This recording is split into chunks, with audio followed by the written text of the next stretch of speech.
Let me tell you, my dad knows how to make a good drink. I feel like I should give everyone the update before I start this episode. So I actually kicked my parents out of their own condo, okay? Because I was like, I need to film an episode, so you guys need to get the fuck out, okay? Like, be better than that and be better daughters and sons to your parents, okay? Because I certainly am still working on it. You're listening to the X Podcast.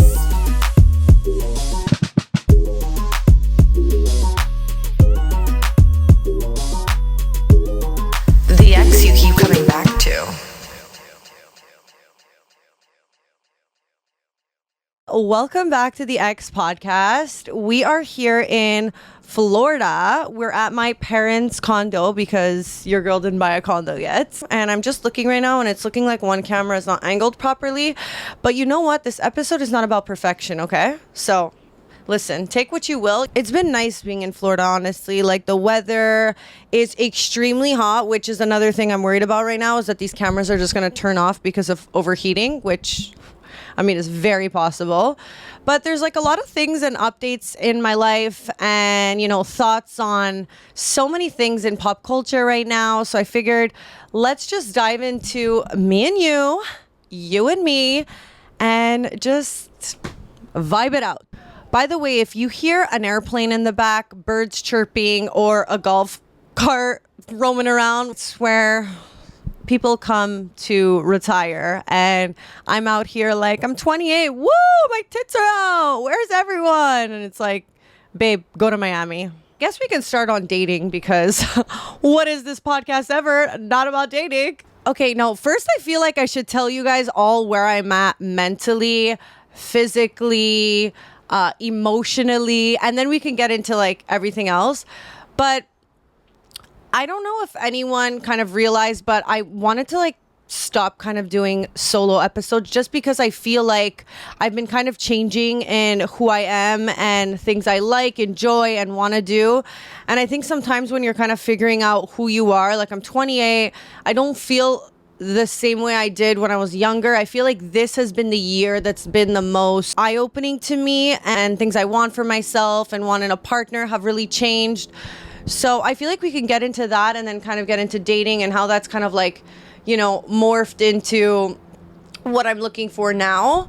So I feel like these last couple of months I've been more focused on my health. My God, I feel like I have an upper lip sula right now. Like, I'm sweating. Oh, woo, guys. A lot of people say that 28 is a very pivotal moment and a lot changes. And I was like, really? Why? And I get it now, okay? 28 has definitely been one of the hardest years for me in a lot of ways. It's weird. It's like, it's been a hard year, but also a very good year, because I'm changing a lot of things in my life. And I feel like we can get into them. So I kind of took a break from wanting to go out. I just was sick of it. I would go out in my city and see the same fucking Joe, Nick, and Harry everywhere I'd go. And I just was like not happy with like going out, because there was a lot of things I wanted to change in my life, habits. And so I just took a break. I I stopped drinking. I started meditating. I started working out more, and just really started focusing on like what I want for myself. I feel like we always talk about, you know, like, what do we want in a partner? And that's great and all, but the kind of partner I want is going to be doing the things that I want to be doing, which I'm holding off on doing because I'm like going out, drinking. And even that being said, I've never been a girl to club so much and stuff, but I really, in this last year, I'm like, why am I even going to the club? Like, what am I getting out of this? Absolutely nothing. I don't like the guys that are there. It's not the type of guy I'm looking for. And also, there's just been a lot of things on my end that I was like, well, if I want that certain kind of guy, then I have to also become that person. And in some ways, I feel like I was already there, but there's obviously always things that we can, you know, get better at, learn, grow from. And I feel like that came with like kind of taking a break from, you know, going out to dinners with friends and like drinking and you know, like ending up at a club and going here and there and always trying to be out and about. Like I was just like, got to a point, 20 years old, where I was like, I need a break from this. I don't want to go out. I actually even like distanced myself from friends in a way. And I don't know, like I have certain friends where I feel like we're at different stages, and that's totally fine. And there might be a point where we, start going out together more and, hang out more. But like as of right now, I've been really just like doing my own thing, focusing on my own thing. And I'm actually having a guy on the podcast next week named Wade, which we can get into that. But he is coming on tomorrow's episode. Wait, I'm interviewing him tomorrow. So the episode is going to be coming out the Monday after. And I DM'd him. He seemed cool. I liked his like energy and stuff. And then he invited me out to dinner. So we went to dinner yesterday and we ended up making out. So that's going to be fun to interview a guy that, you're making out with the talent. That will be interesting. But I rather not comment anything else on that because I'm filming the episode tomorrow and I have no idea how that's going to go. So anyway, I'm not here in Florida trying to go on dates. I don't feel this need to have to be somewhere anymore and like be at the best party and like go here and meet up with friends and like go to that restaurant and that club. And I guess that comes from taking a break from drinking, which reminds me, my dad just made me a gin tonic, which is amazing. So I'm going to take a sip of that because I'm sweating out here. But yeah, so my vibe right now is just like, like Kendall says, I don't chase, I attract. But I basically didn't pull out Raya the entire time I've been here. And I just looked quickly. I just glanced a guy's dating app profile that I was just like, oh my God, this is so cringe that I need to read it out here on the podcast. Okay. Sometimes I heart people without even reading their bio because I like either their job title or their age or their look.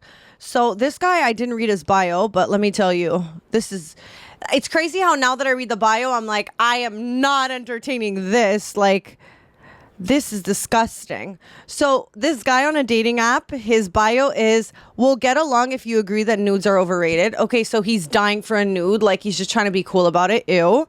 Send me a video of you reading out loud so I know you're not stupid. Okay, buddy. 6'1" in case you want to wear heels. I'm here to be the main topic of your next therapy session. Living in Miami. Guys, if you think dating in Miami is it, anyway, it's not on this dating app. It's not with this guy. Let me tell you. So at first I hearted him because I didn't read his bio, honestly. And I get a message from him and his message is, can't wait to plan something and then you cancel on me. Like, when you get to a point, okay, in your life where you've done the work now, you're working out, you're meditating, you stop drinking, well, for a bit, and you're just like, you know what you want in a guy, and you want the furthest thing from toxic because you're working on your toxic tendencies. When someone like this even just like comes your way, you can't even entertain it anymore. It becomes like disgusting, And I think this is like a pivotal moment for women usually when they get out of the toxic and they actually just want the nice guy. I think the toxic guy works when you're like younger in your life. I think we all go through a stage and like toxic is fun when we're young, but then when we're at a stage where we're ready for the nice guy and then this fucking guy comes around, it's like, buddy, see ya. And I think my old self would have entertained that and been like, ha ha ha, like, let's write something even more stupid, And now I'm just like, Ale, where you put your energy is what you will get reciprocated. And I heard this thing that was like, why would a guy who's not toxic want to be with a girl who's toxic? He's going to go and date a girl who's, has her shit together, is not toxic, and has worked on herself and has the emotional, maturity. Whereas, like, if you're always attracting a guy who's toxic, you have to ask yourself, why is this? Because normally it's because you have toxic tendencies and that's why you're attracting that. Because somebody who's not toxic is never going to put up with your shit because they know who they are, they've worked on themselves, and they know what they want. So when you go and do some stupid shit, they're out like a light, okay? And I have a story for you. When I was in Miami the last time, on my last day, I had met a guy and honestly, I was like, wow, this is an amazing guy. I feel like, sometimes you just go on a date and you're like, wow, chemistry is 1000. Like, I could see myself with this person.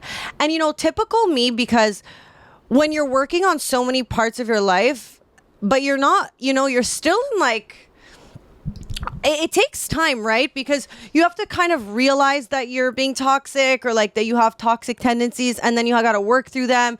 And I think with this guy, I was so used to in the past, like I would meet someone and then I would just like yap and talk about them on the podcast, and I'd be like, whatever. And then if they'd be insulted, they'd pick up the phone and be like, what did you say? Like, yeah, you said that. And it's like, as much as that's cool and nice, a guy who's not toxic, who's not going to entertain us, is going to be like, yo, you disrespected me on an episode. I'm not going to entertain you anymore, nor do I need to give you an explanation. Peace, I'm out. And that's someone who's worked on themselves. They don't have, they're not toxic. They know what they want, and they're not going to put up with my shit. And I am so used to doing shit where I don't think about it, that to me it was almost natural. And as much as I say I was ready for that like specific type of person that was different than what I've been used to, mentally I still got stuck in my old ways of doing stupid shit. And we can talk about like all the things I did in that, but I was so heartbroken. And obviously it's like when you're heartbroken about something that never was, it's always like the worst type of relationships, because it never actually was. So you can only like think about what it could have been. And then you start kind of creating this like false fantasy of what it would actually be like to be with them, even though you've never dated. And so I think that's kind of what happened with that guy. And I think where I'm growing and learning is, after he kind of went MIA on me, he didn't give me an explanation. He was just like, I'm out. Like, you disrespected me. You said some shit on the podcast. And anyway, there was a couple things. I literally was like, I 100% took accountability. And I was like, look, like, I don't even care if he doesn't answer me right now, but I want to apologize. It's not about, sometimes it's just better to like put the apology out there, not expecting anything in return. And the way I see it is like, look, I needed to go through this and lose this type of guy in my life in order to never do this again when like another guy comes around, another good guy comes around. And this was God was like, you know what? You're going to go through this lesson to see, or maybe this guy wasn't actually for me, but God was like, I'm going to put you through this lesson so that the next time you're going to think twice before you self-sabotage something, And I think self-sabotage a lot of times comes from like insecurity. I think also in our generation, saying, oh, I'm a toxic person, or whatever, I'm just toxic, I'm used to it. We're just glamorizing something that shouldn't be, and it's not something to be proud of. And I think in our society we're living in, it's so easy to kind of make that and feel like, oh, I'm cool because I'm saying that. Like, I have problems, but it's like, no, it's not cool to be like, I'm toxic, because that's like you saying, I'm aware of something I'm doing and I am choosing to keep doing it without addressing it, learning how to fix it, grow, and be better. So, we're all about fixing our problems instead of just saying, oh, sorry, that's just something we have. That's something that's just like wrong with us, but like, we're not going to try and fix it. So I think as a society, we need to stop glamorizing, obviously being toxic, and toxic could obviously be different to everyone, but for the most part you should want to fix that, and it's not something you should be like proud of. Obviously toxic could come from media and environment and who you're around. It could come from like childhood and childhood traumas, but you just got to kind of find out where it's coming from in order to address it and fix it.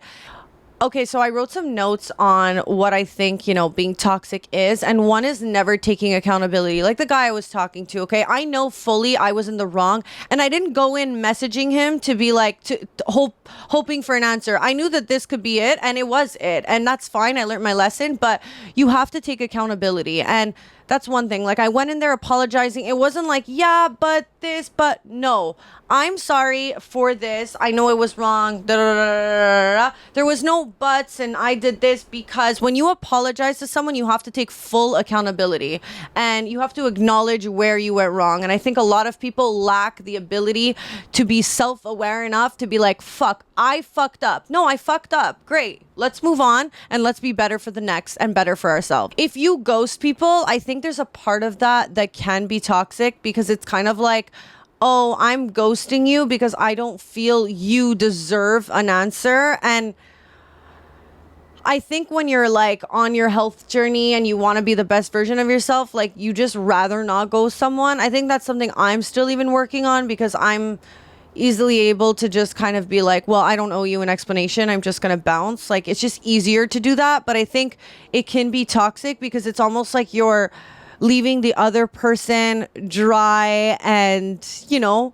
thinking about it, where instead of just like communicate, because you're not, when you're ghosting someone, you're not communicating how you feel, which is in some way kind of toxic. You're not actually telling someone how you feel in order to fix it and be better. Obviously, like if you're judgmental, if you only, you know, speak to someone when you need something, these are all like yada yada yada, like we know. Basically, you just have to be unlearning behaviors. You know, I think step one is discipline, being self-aware of where you fuck up and owning it. I think also meditating helps, and writing in a journal so you can track your thoughts and where you're kind of at.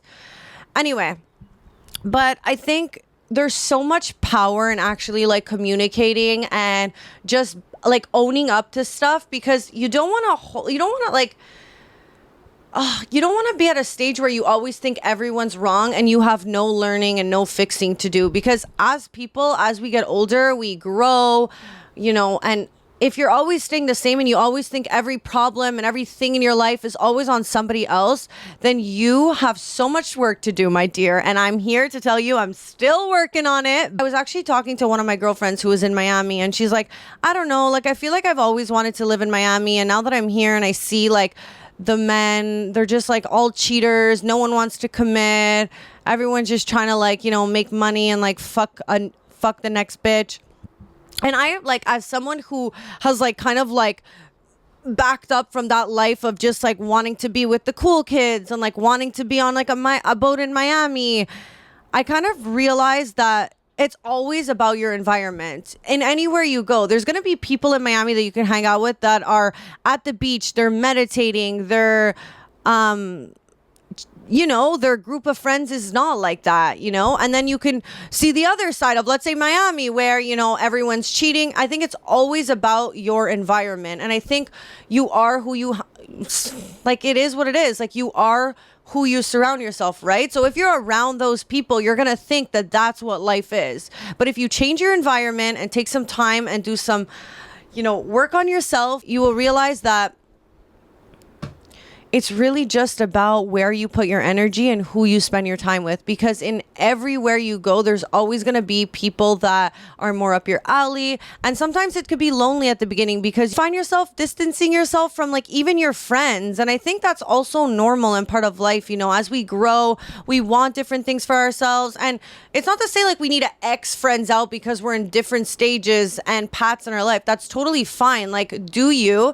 And like sometimes, you know, it just takes a year, a break, a couple of months, and then we come back around and, you know, it's like nothing ever happened. But I think if you're really trying to grow and change certain things in your life, you kind of either need to be with like people who you want to be like, or, you know, people that, you know, bring you joy and happiness and don't kind of, you know, take you off that journey. So that's everything on health, wellness, emotional maturity, and just becoming a better version of myself so that I can hit my 29 and be like, fuck, I'm so happy with all the growth I did. There's so many things also that like I feel like now, even getting, you know, closer to God, that I'm like, oh, I can't believe I spoke about that stuff on a podcast. And like it haunts me every day. I'm like, oh my God, more people are gonna like, you know, come onto my page and then they're gonna think I'm that person where I don't want to feel guilt for things I've said in the past, because that's how I felt then. But sometimes it does haunt me, and I'm like trying to overcome that, where I'm not like affected by what I said in the past. So I just really hope that everyone listening right now is listening with an open mind. And, you know, you might be like, what the fuck? Like, Alette, this is not the you we know.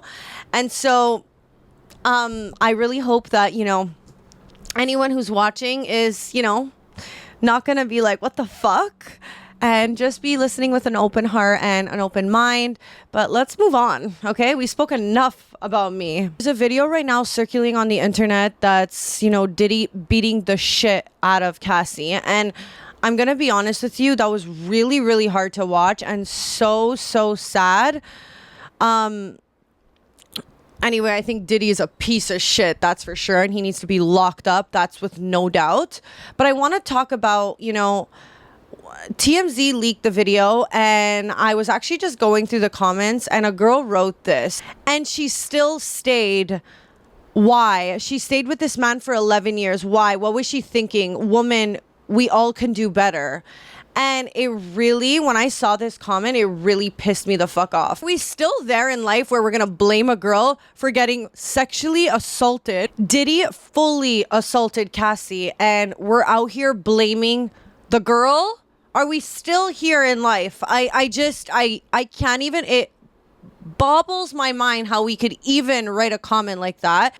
I want to talk about why people stay in toxic relationships, whether it's emotionally or physically, to have a better understanding of why people don't just leave and why it's not that easy. And, from an outsider perspective, it's so easy to be like, girl, what the fuck are you thinking? Like, just leave. But you don't think she wants to leave? On average, it takes about 7 times for someone to actually be ready and leave for good an abusive relationship, because they are so mentally fucked up that it's not just easy to just leave. And every time they try and leave, they end up back in it. So I think, let's talk about it, and so that we can understand Cassie and so many other victims who are going through this. And if you're one and you're watching this, then I really hope this helps. I think for starters, society already normalizes, toxic relationships and bad relationships. So they might not be thinking like, oh, this is to the level of abusive, like I need to get the hell out of here. They might think that it's kind of almost like normalized. So, maybe it'll get better. Like, why would I leave? Like, I love him, I think sometimes, not all the time, but when you grow up seeing abusiveness either in a household, or you grow up thinking that's normal, it's very hard for you to identify in a relationship that what you're going through is abusive. So that can be one of the factors. When you're mentally abusing someone, you make them feel like shit, and you make their self-esteem is just so low that they think that they're not worthy of anything better. So they stay because, you've played with their feelings and you've made them feel like a piece of shit. You made them feel like they cannot get better, that they're worthless. So it's really hard for someone to come out of it and feel, worthy of good love when you fucking mentally destroyed them.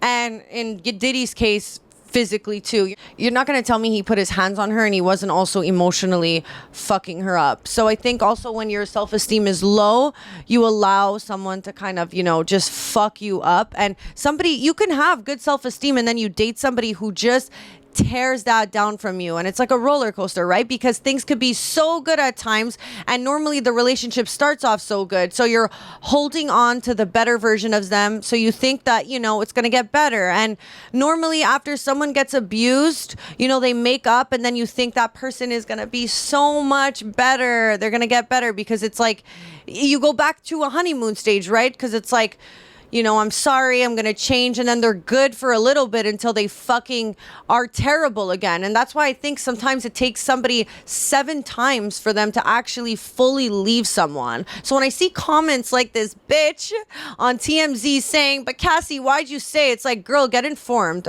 Girl, you're going to tell me Diddy beats the fuck out of you, and you're going to feel like, oh yeah, I'm just going to walk out of this relationship and feel safe. I'm sure the girl's tried many times. And by the way, in that video, I heard that the reason she was leaving is because he punched her in the face. So what we saw in that clip was what he did afterwards to her. Like, she was leaving his apartment after he already knocked her in the face. Like, put yourself in her position, like, you're scared. This guy is so well connected, knows everyone, is chummy with the cops, and he's, like, you're just gonna feel like, yeah, I could just leave. Like, no, you're obviously scared. It's not so easy to just leave when you're scared of the guy. He beats you the fuck up, and like you're terrified. You're like, I can't just leave this guy. And we have to be, better and more aware as a society.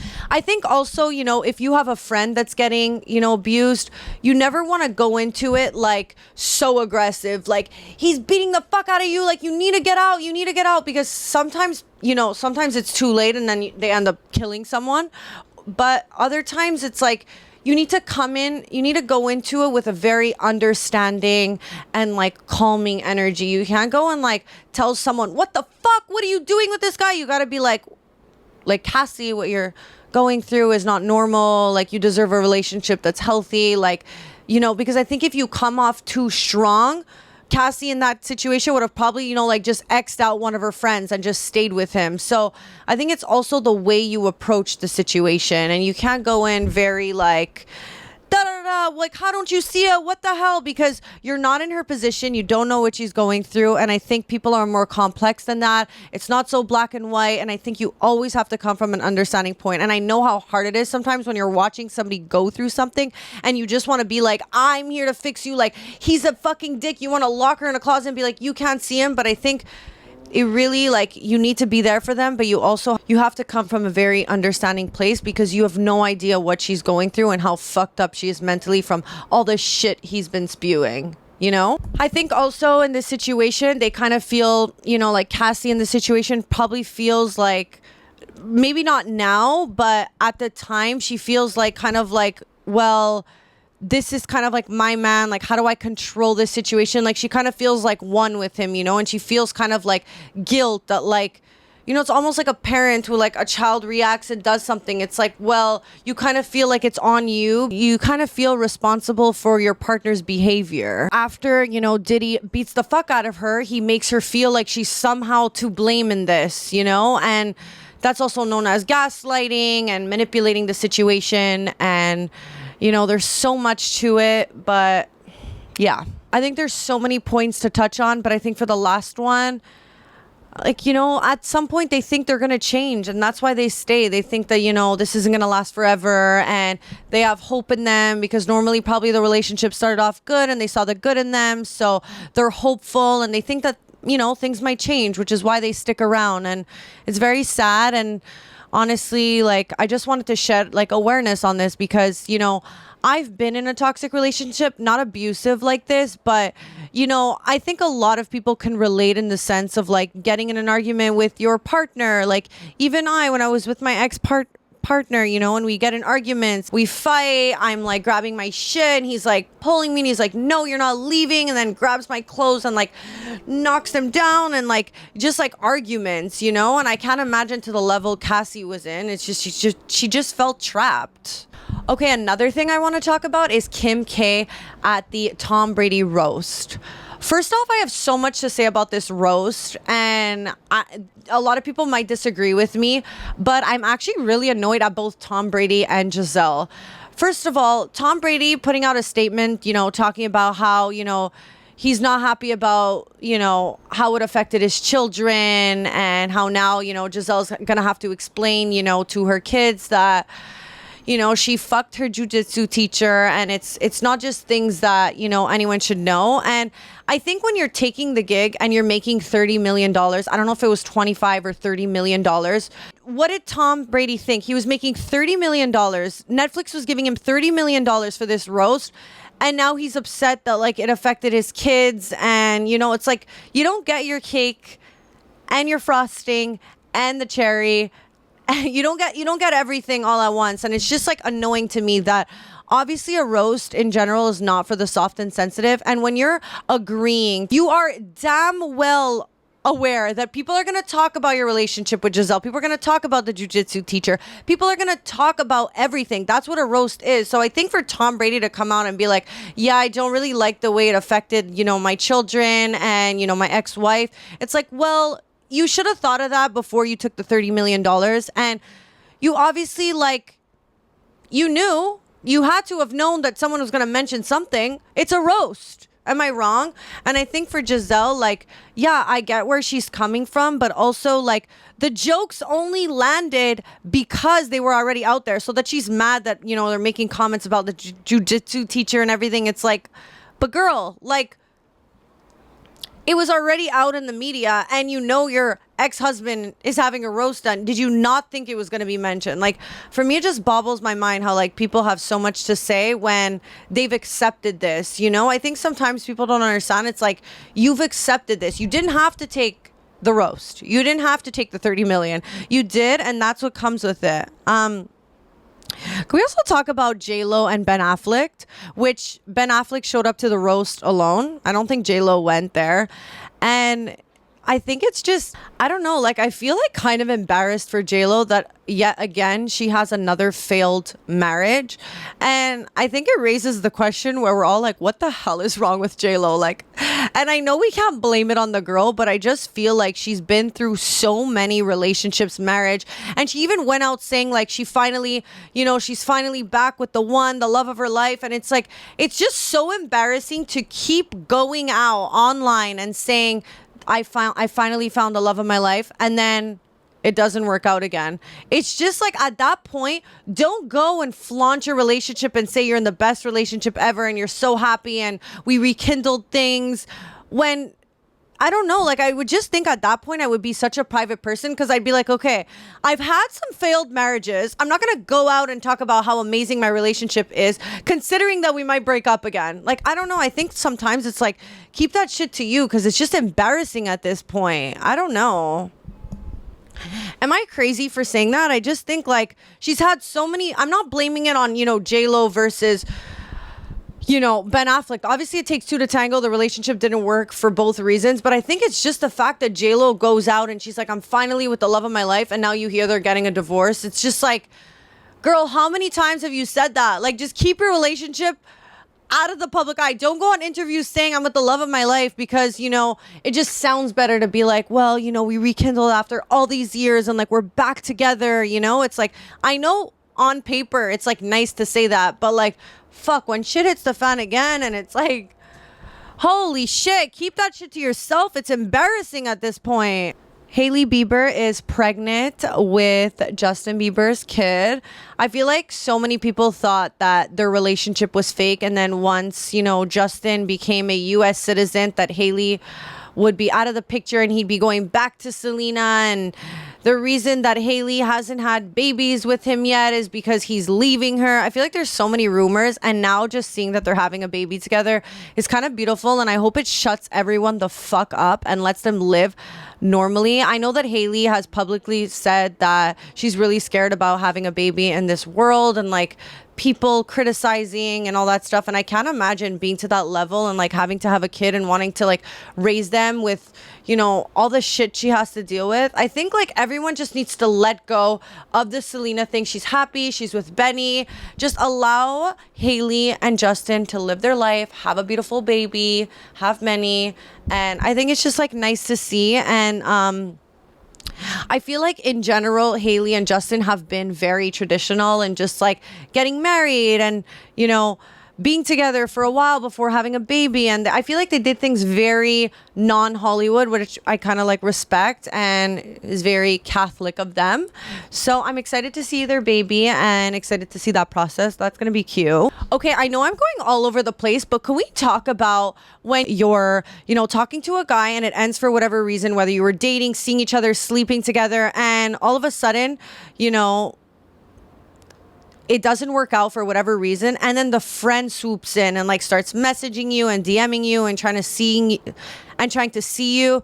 I think, and if girls, you do this too, then it's actually just like there is enough people in this world that you do not have to go and do that. I don't care if you had, a good relationship with them.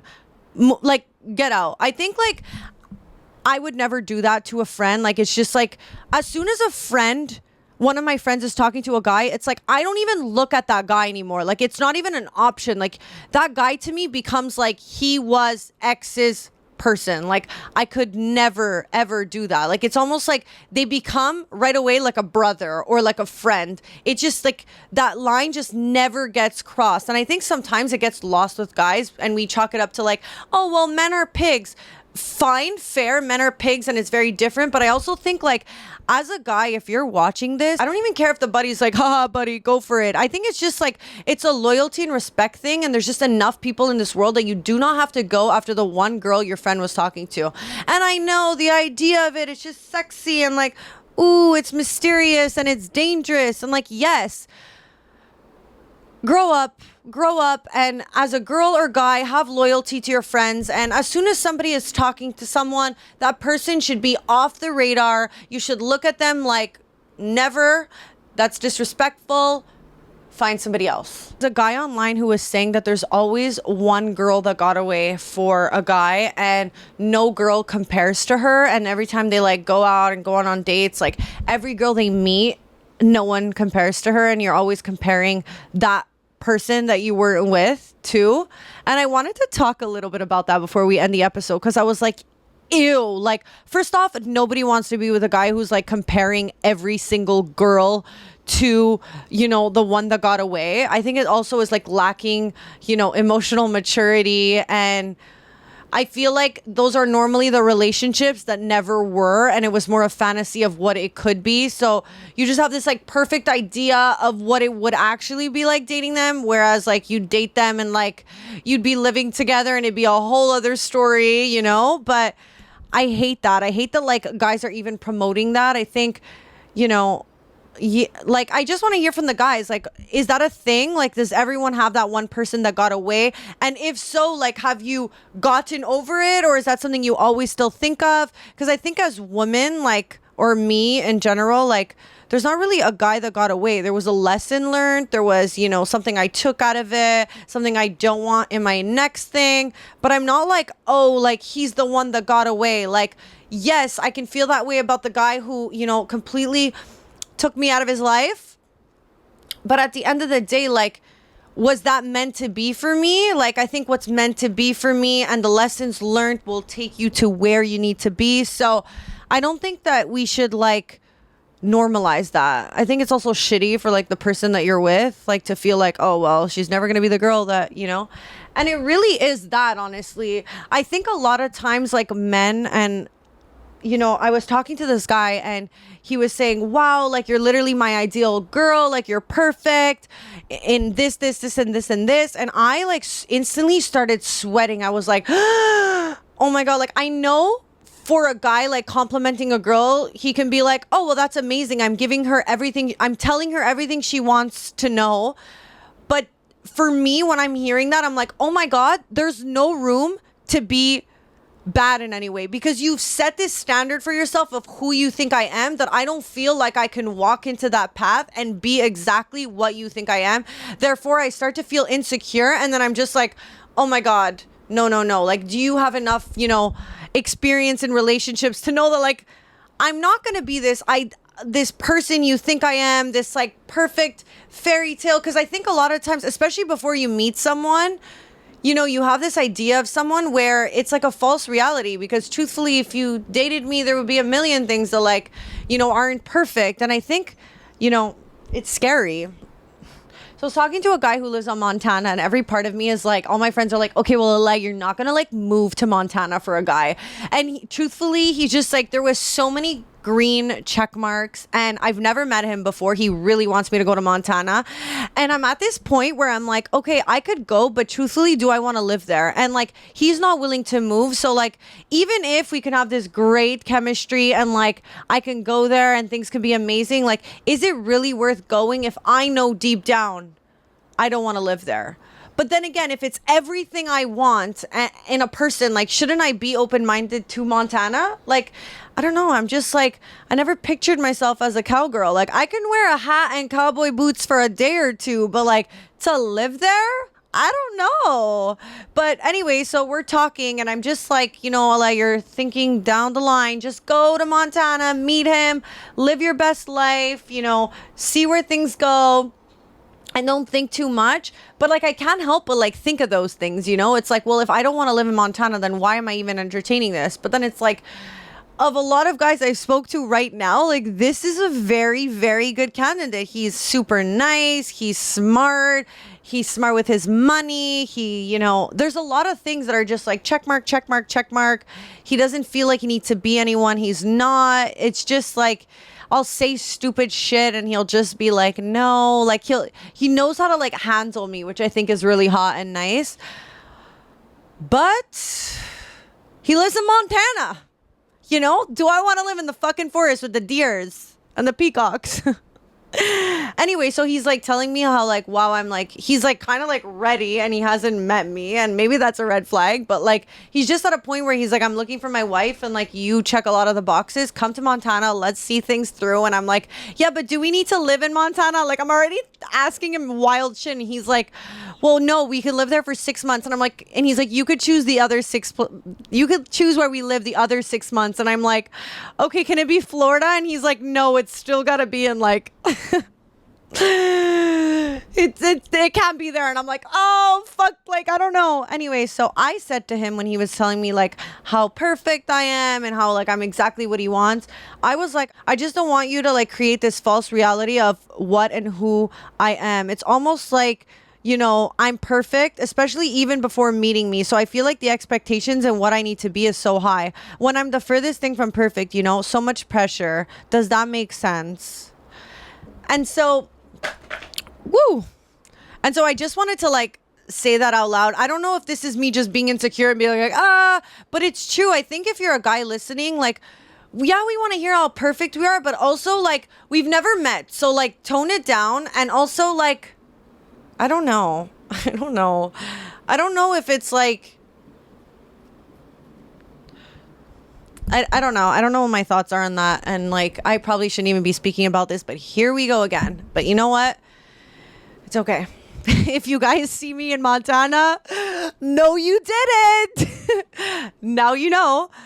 Last thing I want to speak about, these last things, is FaceTiming a guy. If you are going and meet up with a guy, if you met him on a dating app or, you know, whatever, I feel like a FaceTime is a must. And now, like, I'm not wasting my time going on a date with a guy that I haven't FaceTimed. I want to, like, get to know you like in 5 minutes of who you are and the vibes, and see if there's even like some banter, some chemistry, if like, you know, you look like your pictures. Like, let's do a FaceTime. I feel like you can really tell a lot about someone by like a quick FaceTime. And like, I feel like you can narrow down and filter through your man's and husband by just FaceTiming them. Don't waste your time going on a date with a guy who you haven't FaceTimed, especially if they live out of the country. FaceTime them, get to know them, and so you can just like do process of elimination real quick, you know? Anyway, guys, I really hope you enjoyed this episode of the X Podcast. Let me know what you think, your thoughts, comment down below. I love you guys. Mwah. I love Florida. I'm in good vibes, good energy. I'm fucking alone. I'm down to go out and drink a margarita. I don't even like margaritas. Anyway, I love you guys. And I'll see you next Monday with Wade, the guy I made out with. Nice. Fuck my life.